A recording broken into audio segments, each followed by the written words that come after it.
Your time has come at last, dear reader.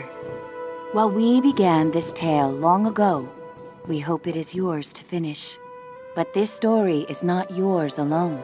No, it is tied to another. And the journey you take together could change the fate of both our worlds. Shall we begin? They called it the Cinder Night.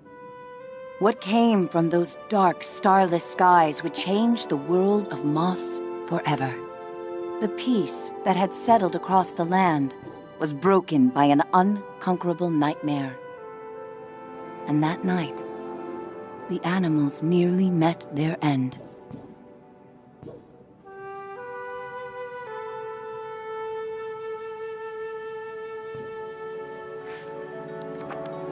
First, they killed the king. A winged creature broke from the shadows and plucked him from his royal bedchamber high atop the tallest tower. Next, the king's guard fought bravely, but the castle soon pulsed with the arcane's evil. Every room was gutted, every statue, tapestry, and adornment hexed. But the glass was never found. Even the reclusive sprites set aside their differences on that fated night. They sent a great champion, empowered by their own glass relic, to challenge the serpent and its steel army.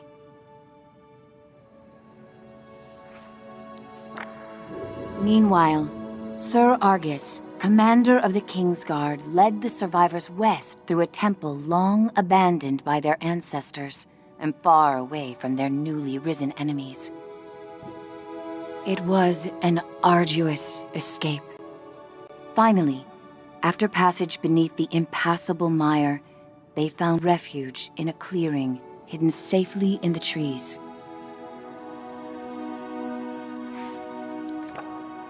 Argus charged back to join the sprite champion at the mire's edge. Together, they fought back the arcane and sealed the temple passage that led to the clearing. But the champion was gravely injured. Clutching his glass, he retreated deep into the forest where he drew his last breath. A large tree grew upon him. It stood many years in watchful duty, safeguarding the glass and awaiting its next hero.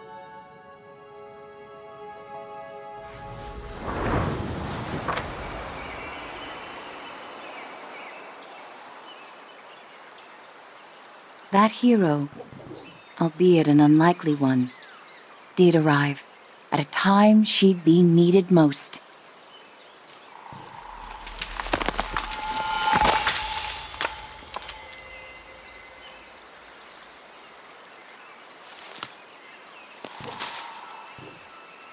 Quill was out adventuring beyond the edge of the clearing. Dusk was creeping in, but she wondered what she might find if she went just a little farther.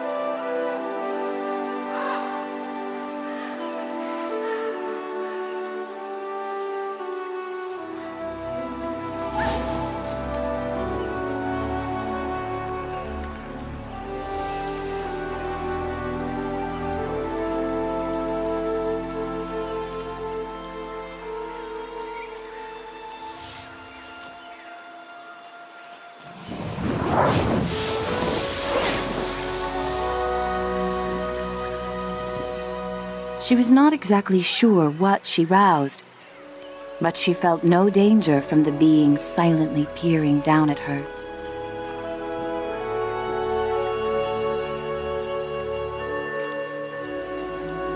Quill had to hurry.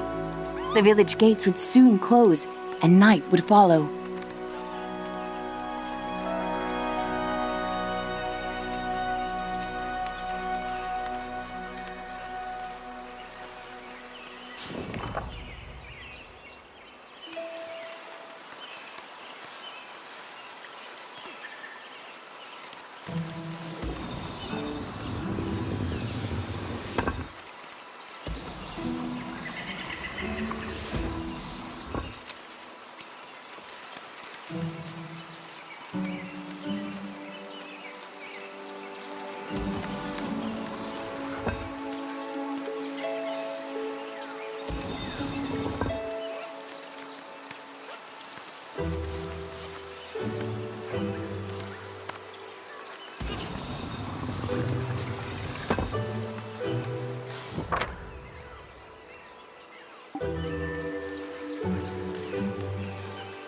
Night, her uncle often warned, was when danger was most present. But Quill preferred the stories of the magical creatures that woke to protect the forest.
Thanks to her new friend, Quill had saved priceless grains from the hourglass.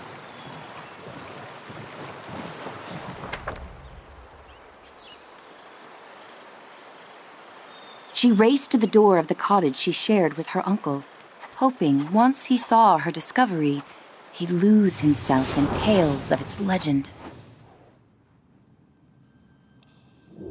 Uncle Argus was watching the evening light dim when Quill burst through the front door of their cottage. Uncle, there's something you have to see. Out past the bell again, he scolded. Quill, I've told you countless times. I know, Quill replied, crestfallen. I didn't mean to worry you, but I found something strange and magical.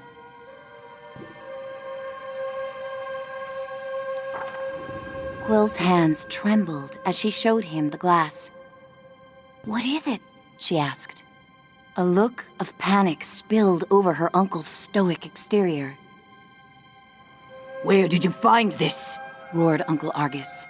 Quill had never seen her uncle so shaken.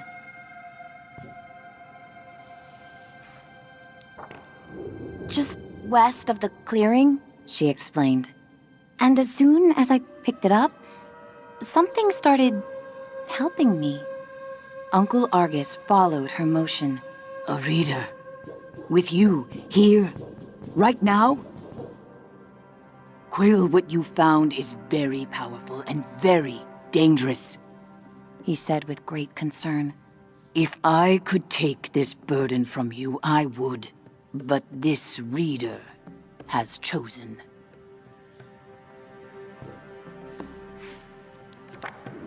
Even with the moon full and bright, I must go right away. Quill pressed. Where are you going? I can help. We can help. No, he snapped. They'll find you and tear you apart.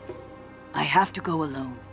It is for your own safety and for everyone here in the clearing.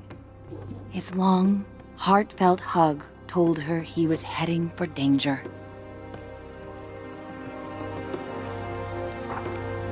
I'll be back before midnight. Until I return, I need your word you will not leave the clearing with that glass. Promise me, Quill. I promise, she said reluctantly, wondering where her uncle was going so deep into the night.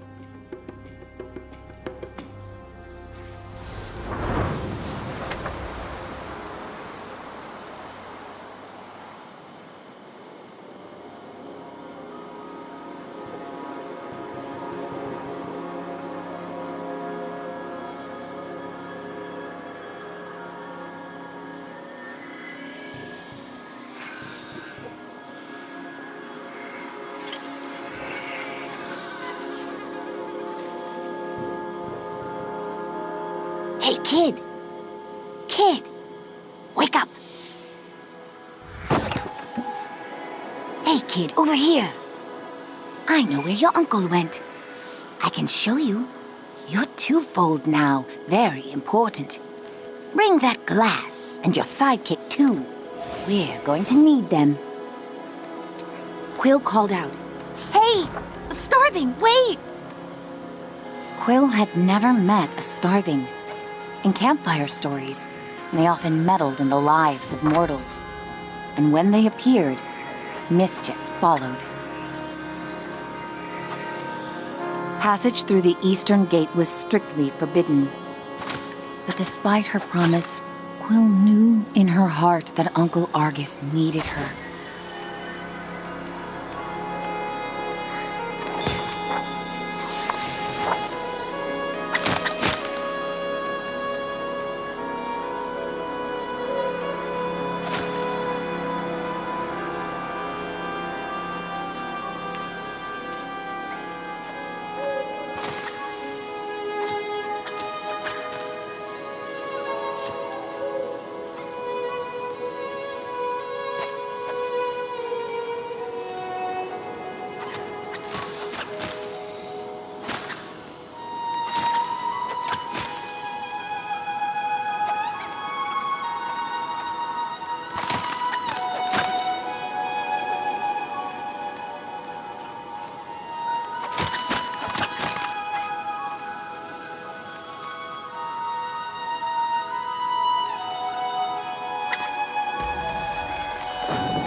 Quill demanded answers. Starthing, you can't just barge in here with your riddles. Where is he? What do you know?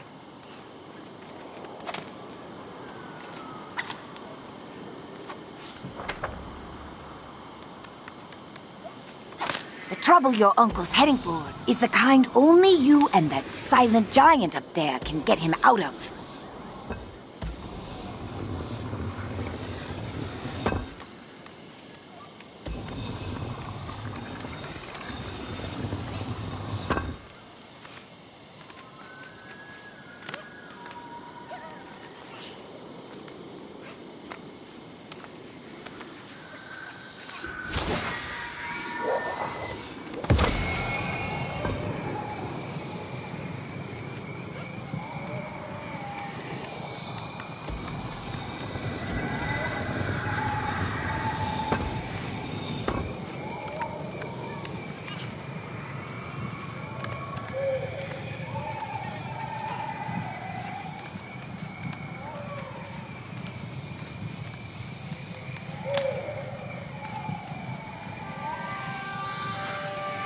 This way, kid, urged the Starthing. And don't forget to tuck your ears in.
Just on the other side is the mire, the Starthing assured her.